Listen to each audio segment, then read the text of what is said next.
Mark సువార్త 14వ అధ్యాయము. 2 దినములైన పిమ్మట పస్కా పండుగ అనగా పులియని రొట్టెల పండుగ వచ్చెను. అప్పుడు ప్రధాన యాజకులను శాస్త్రులను మాయోపాయము చేత ఆయన ఎలాగూ పట్టుకుని చంపుదుమా అని ఆలోచించుకొనుచుండిరి. కానీ ప్రజలలో అల్లరి కలుగునేమో అని పండుగలో వద్దని చెప్పుకొనిరి.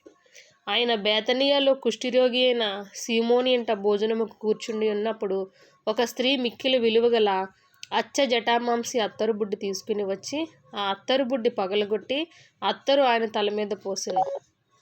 అయితే కొందరు కోపపడి, ఈ అత్తరు ఇలాగూ నష్టపరచనేలా? ఈ అత్తరు 300 దేనారముల కంటే ఎక్కువ వెలకమ్మి బేదలకు ఇయ్యవచ్చునని చెప్పి ఆమెను గూర్చి సణుగుకొనిరి.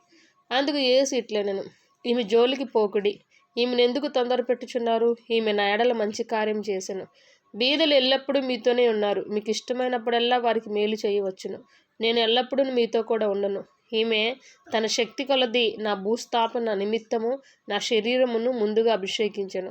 సర్వలోకములో ఎక్కడ ఈ సువార్త ప్రకటింపబడునో అక్కడ ఈమె చేసినదియు జ్ఞాపకార్థముగా ప్రశంసింపబడునని మీతో నిశ్చయముగా చెప్పుచున్నాను. నేను 12 మందిలో ఒకడగు ఇస్కరియోతు యూదా ప్రధాన యాజకుల చేతికి ఆయనను అప్పగింపవలెనని వారి యొద్దకు పోగా వారు విని సంతోషించి వానికి ద్రవ్యమిత్తుమని వాగ్దానం చేసిరు గనుక వాడు ఆయనను అప్పగించుటకు తగిన సమయం కనిపెట్టుచుండెను.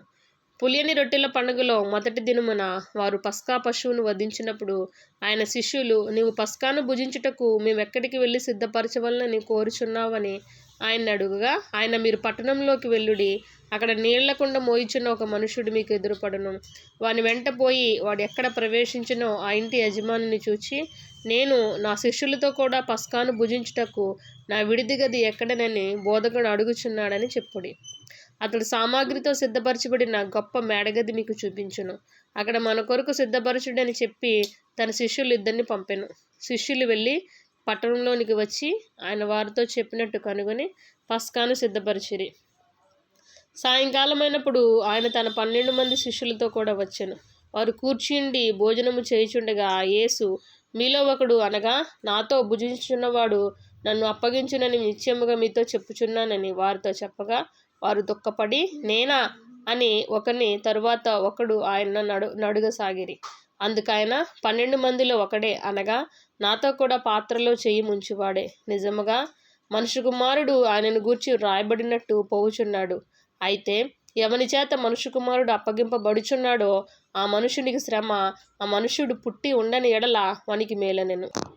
వారు భోజనము చేయుచుండగా ఆయన ఒక రొట్టెను పట్టుకుని ఆశీర్వదించి విరిచి వారికిచ్చి, మీరు తీసుకుని తినుడి, ఇది నా శరీరం అనెను. పిమ్మట ఆయన గిన్నె పట్టుకుని కృతజ్ఞతాస్తుతులు చెల్లించి దాన్ని వారికి ఇచ్చెను. వారందరూ దానిలోని త్రాగిరి. అప్పుడు ఆయన, ఇది నిబంధన విషయమై అనేకులకు చిందింపబడుచున్న నా రక్తము. నేను దేవుని రాజ్యంలో ద్రాక్షారసము క్రొత్తదిగా తాగున దినము వరకు ఇకను దాన్ని త్రాగనని మీతో నిశ్చయముగా చెప్పుచున్నానెను. అంతటా వారు కీర్తన పాడి ఒలీవల కొండకు వెళ్ళిరి. అప్పుడు యేసు వారిని చూచి, మీరందరూ అభ్యంతరపడదురు, గొర్రెల కాపరిని కొట్టుదును, గొర్రెలు చెదిరిపోవును అని వ్రాయబడి ఉన్నది కదా. అయితే నేను లేచిన తరువాత మీకంటే ముందుగా గలిలోనికి వెళ్ళేదనెను. అందుకు పేతురు, అందరూ అభ్యంతరపడినను నేను అభ్యంతరపడనని ఆయనతో చెప్పగా యేసు అతన్ని చూచి, నేటి రాత్రి కోడి 2 మార్లు కూయక మునిపే నువ్వు నన్ను ఎరుగనని ముమ్మారు చెప్పెదవని నీతో నిశ్చయముగా చెప్పుచున్నానెను. అతడు మరిఖండితముగా, నేను నీతో కూడా చావవలసి వచ్చినను నిన్ను ఎరుగనని చెప్పనెను. అట్లు వారందరూ అనిరి. వారు గెత్సెమనే అనబడిన చోటునకు వచ్చినప్పుడు ఆయన, నేను ప్రార్థన చేసి వచ్చే వరకు మీరు ఇక్కడ కూర్చుండుడని తన శిష్యులతో చెప్పి పేతురును యాకోబును యోహానును వెంటబట్టుకుని పోయి మిగులు విభ్రాంతి నొందుటకు చింతాక్రాంతుడగుటకును ఆరంభించెను. అప్పుడు ఆయన, నా ప్రాణము మరణమగునంతగా దుఃఖములో మునిగి ఉన్నది, మీరిక్కడ ఉండి మెలకువగా ఉండుడని వారితో చెప్పి కొంత దూరము సాగిపోయి నేల మీద పడి సాధ్యమైతే ఆ గడి తన యొద్ద నుండి తొలగించవలనని ప్రార్థించుచు, నాయనా తండ్రి, నీకు సమస్తము సాధ్యము, ఈ గిన్నె నా యొద్ద నుండి తొలగించుము, ఆయనను నా ఇష్ట ప్రకారం కాదు నీ చిత్త ప్రకారమే కానిమ్మనెను. మరలా ఆయన వచ్చి వారు నిద్రించుట చూచి, సీమోను, నీవు నిద్రించుచున్నావా? ఒక్క గడియనను మేల్కొని ఉండలేవా? మీరు శోధనలో ప్రవేశించుకున్నట్లు మెలకుగా ఉండి ప్రార్థన చేయుడి, ఆత్మ సిద్ధమే గాని శరీరం బలహీనమని పేతురుతో చెప్పి తిరిగిపోయి ఇంతకుముందు పలికిన మాటలనే పలుకుచూ ప్రార్థించెను. ఆయన తిరిగి వచ్చి చూడగా వారు నిద్రించుచుండిరి. ఎలాగనగా వారి కన్నులు భారముగా ఉండెను. ఆయనకి ఏమి ఉత్తరం ఇవ్వలనో వారికి తోచలేదు.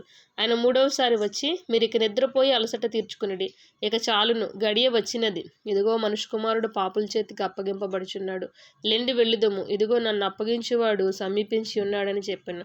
వెంటనే ఆయన ఇంకనూ మాట్లాడుచుండగా 12 మంది శిష్యులలో ఒకడైన ఇస్కరియోతు యోధా వచ్చెను. వానితో కూడా బహుజనులు కత్తులు గుదియలు పట్టుకుని ప్రధాన యాజకుల యొద్దకు నుండి, శాస్త్రుల యొద్ద నుండి, పెద్దల యొద్ద నుండి వచ్చిరి.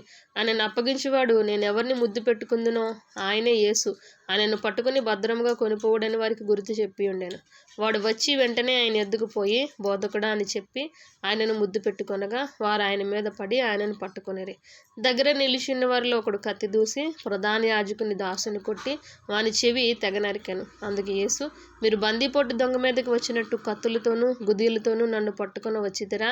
నేను ప్రతి దినము దేవాలయంలో మీ యొద్ద ఉండి బోధించుచుండగా మీరు నన్ను పట్టుకొనలేదు. అయితే లేఖనం నెరవేరినట్లు ఇలాగూ జరుగుచున్నదని చెప్పాను. అప్పుడు వారందరూ ఆయనను విడిచిపోయిరి. తన దిగంబర శరీరం మీద నారబట్ట వేసుకుని ఉన్న ఒక పడుచువాడు ఆయన వెంట వెళ్ళుచుండగా వారు అతన్ని పట్టుకునిరి. అతడు నారబట్ట విడిచి దిగంబరుడై పారిపోయాను. వారు యేసును ప్రధాన యాజకుల యొద్దకు తీసుకుని పోయారు. ప్రధాన యాజకులు, పెద్దలు, శాస్త్రులు అందరూ అతనితో కూడా వచ్చిరి. పేతురు ప్రధాన యాజకుని ఇంట ముంగిటి వరకు దూరము నుండి ఆయన వెంట పెట్టుకుని బంట్రోతులతో కూడా కూర్చుండి మంట యొద్ద చలి కాచుకొనిచుండెను. ప్రధాన యాజకులను, మహాసభ వారందరూ యేసును చంపింపవలెనని ఆయన మీద సాక్ష్యం వెతికిరి గాని ఏమీ వారికి దొరకలేదు. అనేకులు ఆయన మీద అబద్ధ సాక్ష్యం పలికినను వారి సాక్ష్యములు ఒకదానికి ఒకటి సరిపడలేదు. అప్పుడు కొందరు లేచి, చేతి పని అయిన ఈ దేవాలయమును పడగొట్టి 3 దినముల్లో చేతి పని కాని మరి ఒక దేవాలయం నేను కట్టుదనని వీడు చెప్పుచుండగా వింటిమని ఆయన మీద అబద్ధ సాక్ష్యము చెప్పిరి గాని అలాగైనను వీరి సాక్ష్యము సరిపడలేదు. ప్రధాన యాజకుడు వారి మధ్యను లేచి నిలిచి, ఉత్తరమేమీ చెప్పవా? వీడు నీ మీద పలుకుచున్న సాక్ష్యమేమని యేసు అడిగెను. అయితే ఆయన ఉత్తరమేమీ చెప్పక ఊరకుండెను. తిరిగి ప్రధాన యాజకుడు, పరమాత్ముని కుమారుడివని క్రీస్తువు నీవేనా అని ఆయన అడుగగా యేసు, అవును నేనే. మీరు మనుష్య కుమారుడు సర్వశక్తిని కుడిపార్శ్వమున కూర్చుండుటయు ఆకాశ మేఘారుడి వచ్చుటయు చూచిదరని చెప్పెను. ప్రధాన యాజకుడు తన వస్త్రము చింపుకుని, మనకిక సాక్షులతో పనేమి? ఈ దేవదూషణ మీరు విన్నారు కారా? మీకేమి తోచుచున్నదని అడుగగా వారందరూ మరణమునకు పాత్రుడని ఆయన మీద నేరస్థాపన చేసిరి. కొందరు ఆయన మీద ఉమ్ము వేసి ఆయన ముఖమునకు ముసుగు వేసి ఆయన గుర్దుచు ప్రవచింపమని ఆయనతో చెప్పసాగిరి. బంట్రోతులు ఆయన అరచేతులతో కొట్టి పట్టుకునిరి. పేతురు ముంగిట క్రింది భాగంలో ఉండగా ప్రధాన యాజకుని పనికత్తెల్లో ఒకటి వచ్చి పేతురు చలి కాచుకొనుచుండుట చూచెను. అతని నిదానించి చూచి, నీవును నజరేయుడగా యేసుతో కూడా ఉండినవాడు కావా అనెను. అందుకు అతడు, ఆయన ఎవడో నేను ఎరుగను, నీవు చెప్పినది నాకు బోధపడలేదని చెప్పి నడవలోనికి వెళ్ళాను. అంతటి కోడి కూసెను. ఆ పనికత్తె అతన్ని చూచి, వీడు వారిలో ఒకడని దగ్గర నిలిచున్న వారితో మరలా చెప్పసాగాను.